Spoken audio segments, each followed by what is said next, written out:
going on, everyone? Just letting some more folks get in here. Let me know if you can hear me. Trying out a bunch of new stuff right now.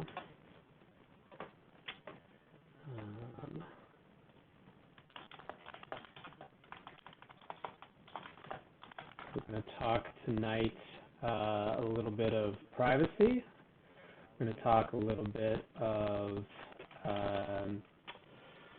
SEC, because how could we not?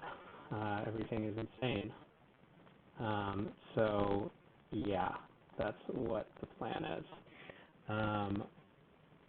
Welcome, everyone. All right, let's just dive in. Let me know if anyone is having audio issues. I'm trying out a whole different setup right now, and should be interesting. Okay, so we're going to start. So I'm using I don't know if you guys have seen this, but I use the Sorry boards basically to keep track of everything. Both for Long Read Sunday, but then everything else that's just going on in crypto as well, more broadly. So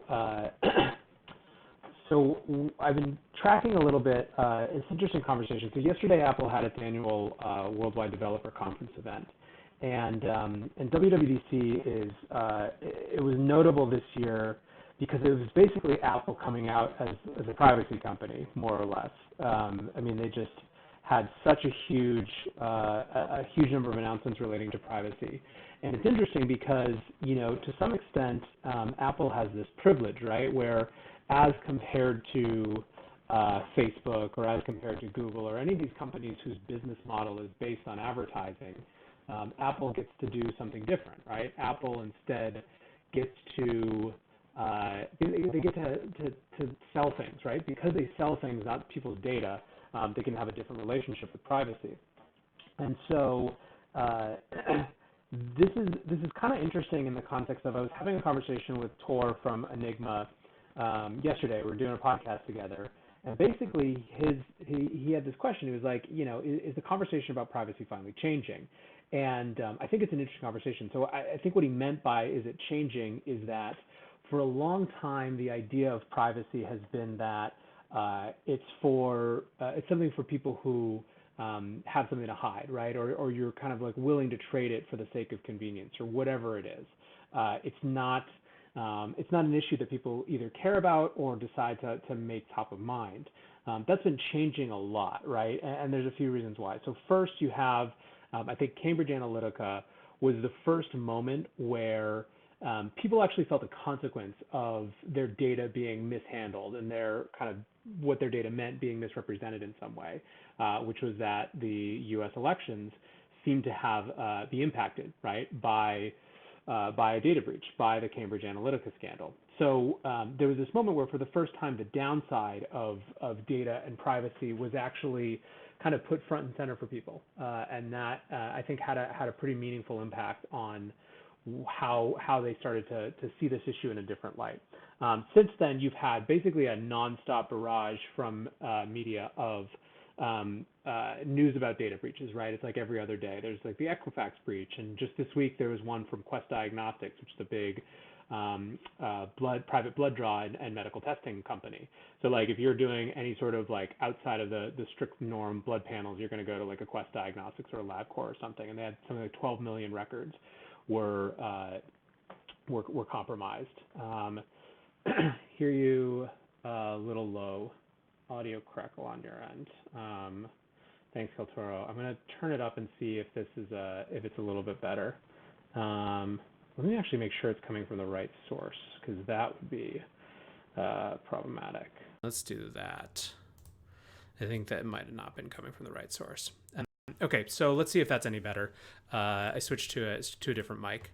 Okay, so so that's kind of another thing going on. Basically, is that there's this just constant barrage of news of breaches and data hacks, effectively.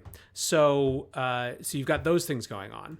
And then simultaneously, you have politicians who are, for the first time, really, I think, making this a a huge issue that they're going to kind of put their stamp on and they're going to be engaged with.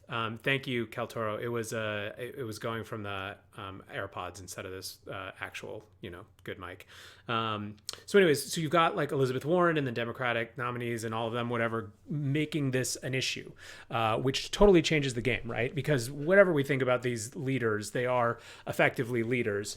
And when they are telling their constituents that privacy is an issue that you should care about, it's going to make a difference, right, in terms of what people expect. But I think that, for me, the biggest thing that I think has the potential to shift the narrative around privacy is actually a company like Apple, another big brand, going all in on the idea that privacy should be effectively a right? That you should come to expect this from all of the companies that you engage with. And so yesterday, they announced a huge number of features that basically really cut out, in some ways, the idea of like a social sign-on, right? You can use effectively an Apple ID that doesn't store any data, that has a burner email address associated with it to sign on to services. This is going to have huge implications for how companies collect data that are third-party platforms with iTunes or whatever with Apple's iOS platform. It's going to have just really interesting implications for just kind of the ad duopoly that has formed between Facebook and Google in general.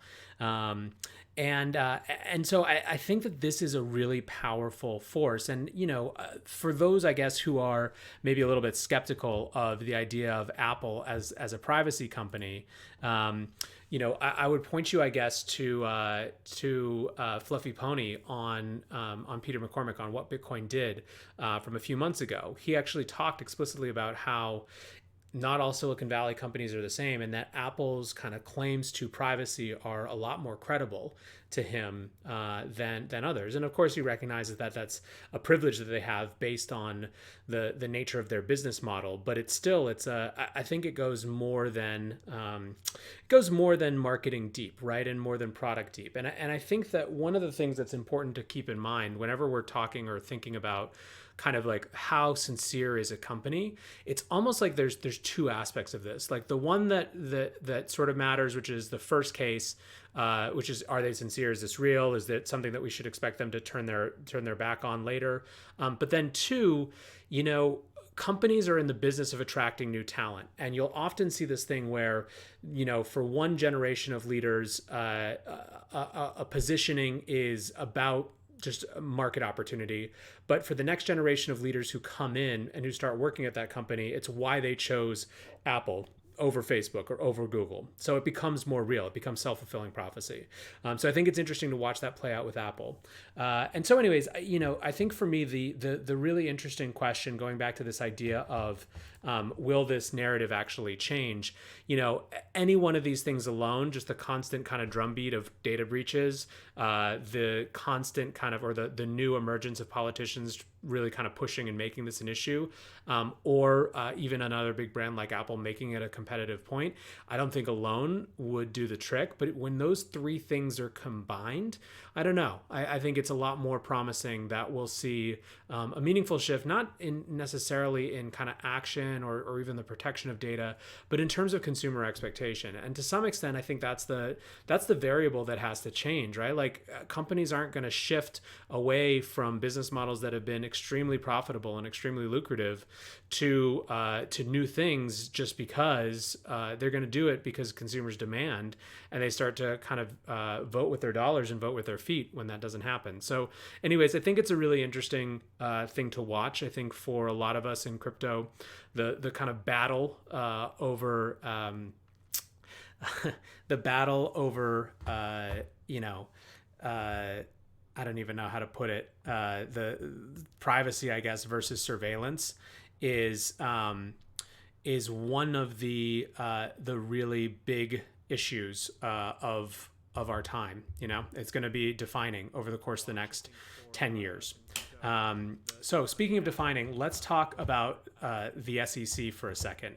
For any of you who've been following along over the last few weeks, there's been a lot of blustering and showmanship, right? So Kick launched a thing called Defend Crypto, which we'll get into. And basically it was a campaign to get people rallied around their fight against the SEC to prove that Kin and by extension, lots of other tokens are not in fact securities, and that the SEC needs to create, new rules that are better aligned with what the asset class actually is and how it functions. And well, the SEC has responded. And I don't know if any of you guys have seen this, but it kind of reminded me of this moment in Tombstone with Kurt Russell playing the role of the SEC in this case.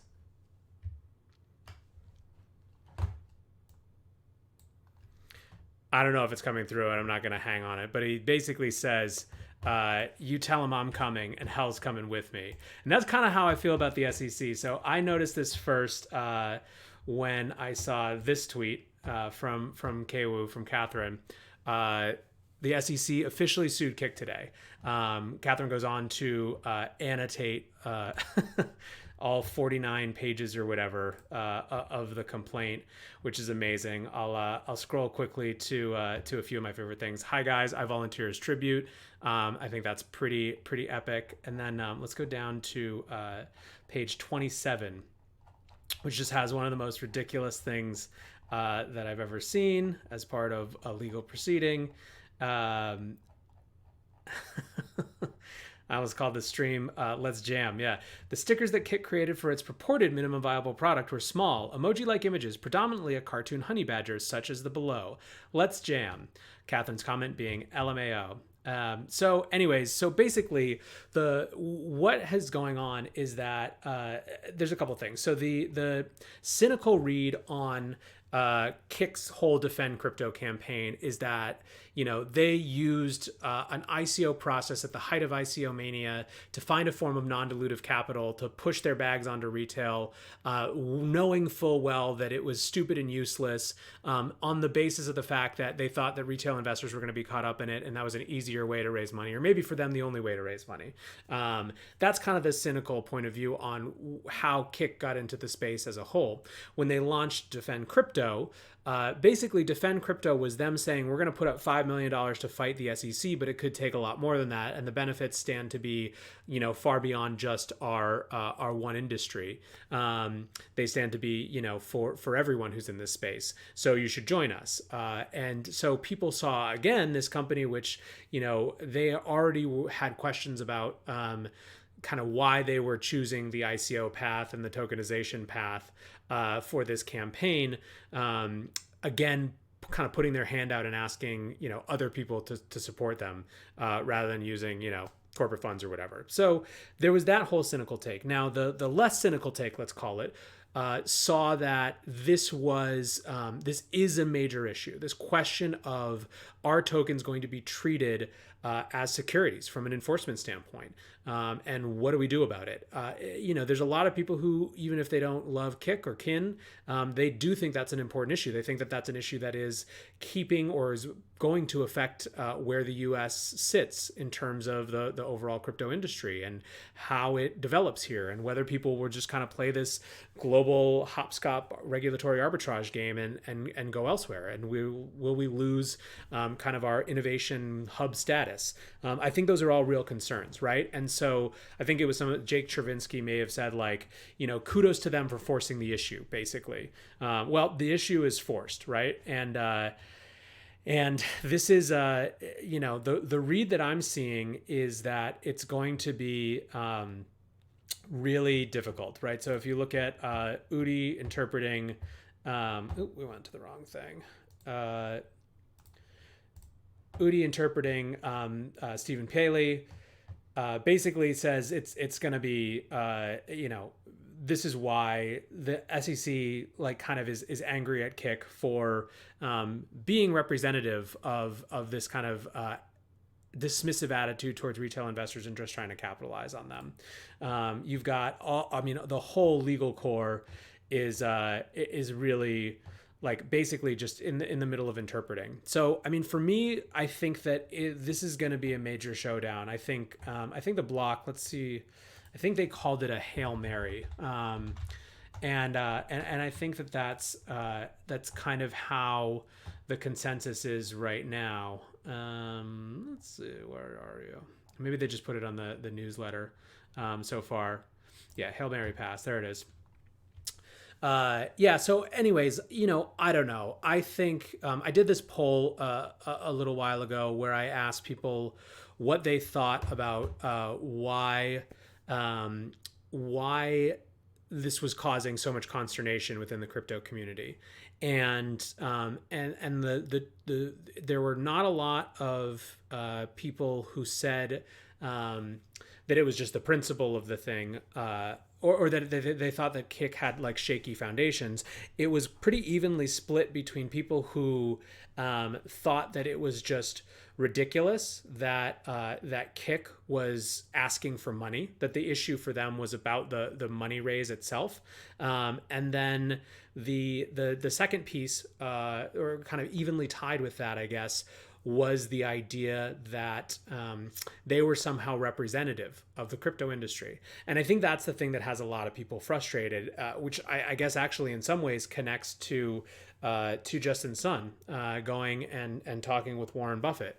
Like, there is a really strong and sincere frustration with these folks being the representatives of the crypto industry, and having so much attention paid at them when there are, projects that basically everyone agrees are legitimate, and then projects who, despite the fact that they're new, are doing everything they can to kind of engage sincerely and try to build real things, and trying to build interesting technologies and explore new areas of finance or new areas of digital organization, and somehow it's Kick, which seems to have kind of done this ICO, at least in part, as simply a non-dilutive capital formation, and Justin Sun, who is just the king of announcing the announcement, as the standard bearers. So I don't know. It's going to be interesting to play out. I think that it's undeniable that the implications are for everyone in this space. I certainly don't share the kind of schadenfreude that some people have that the SEC is going after folks, but it is going to be interesting to watch. So anyways, that's all I got for tonight. I'm going to continue to watch what's going on. I guess I'll check quickly to see if there's any questions, but yeah, thanks for hanging out, and I will talk to you soon.